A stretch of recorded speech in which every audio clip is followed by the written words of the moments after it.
वळूया पुढील बातमीकडे। समृद्धी महामार्गाच्या शेवटच्या टप्प्याचं आज उद्घाटन होणार आहे। इगतपुरी आमणे शेवटचा 76 किलोमीटरचा मार्गही आज सेवेत येणार आहे।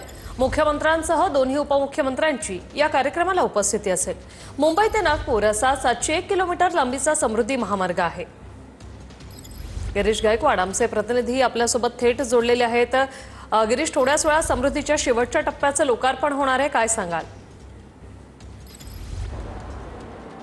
नक्कीच वृषाली, उत्कंठा शिगेला पोहोचलेली मी सध्या इगतपुरी बोगद्याच्या अगदी मुखावर आहे आणि या ठिकाणची सगळी दृश्य आपण पाहू शकता की कशा पद्धतीनं या ठिकाणी रंगरंगोटी करून हा संपूर्ण बोगदा जो आहे तो तयार करण्यात आलेला आहे। देशातला सगळ्यात मोठा आणि रुंद त्यासोबतच लांबीचा हा बोगदा आहे आणि सगळी दृश्य आपण जर पाहिली तर लक्षात येतं की रेड कार्पेट या ठिकाणी हातरण्यात आलेला आहे आणि मान्यवरांचं स्वागत सुद्धा केलं जात आहे। जवळपास 76 किलोमीटर म्हणजे इगतपुरी ते आमणे जो 76 किलोमीटरचा टप्पा आहे तो अंतिम टप्पा असणार आहे आणि यामध्ये हा बोगदा जो आहे तो सुद्धा समाविष्ट आहे। कशा पद्धतीनं हा बोगदा तयार करण्यात आलेला आहे, रंगरंगोटी संपूर्ण परिसरामध्ये करण्यात आलेली आहे, बोगद्याच्या आत करण्यात आलेली आहे आणि विशेषतः ज्या बोगद्याच्या रंगरंगोटीचं जे काम आहे ते या ठिकाणी हाती घेण्यात आलं आणि हा संपूर्ण बोगदा तयार करण्यात आलेला आहे आणि इथेच महाराष्ट्राचे मुख्यमंत्री आणि दोन्ही उपमुख्यमंत्री येणार आहेत। त्यासोबतच मेघनाताई बोर्डेकर सुद्धा येतील आणि उद्घाटन करतील। उद्घाटन केल्यानंतर मान्यवरांची जी भाषणं आहे ती दुसऱ्या बोगद्यामध्ये जे व्यासपीठ तयार करण्यात आलेलं आहे त्या ठिकाणी होतील। एक हेलिपॅड सुद्धा या ठिकाणी तयार करण्यात आलेलं आहे, त्या ठिकाणी हे सगळे मान्यवर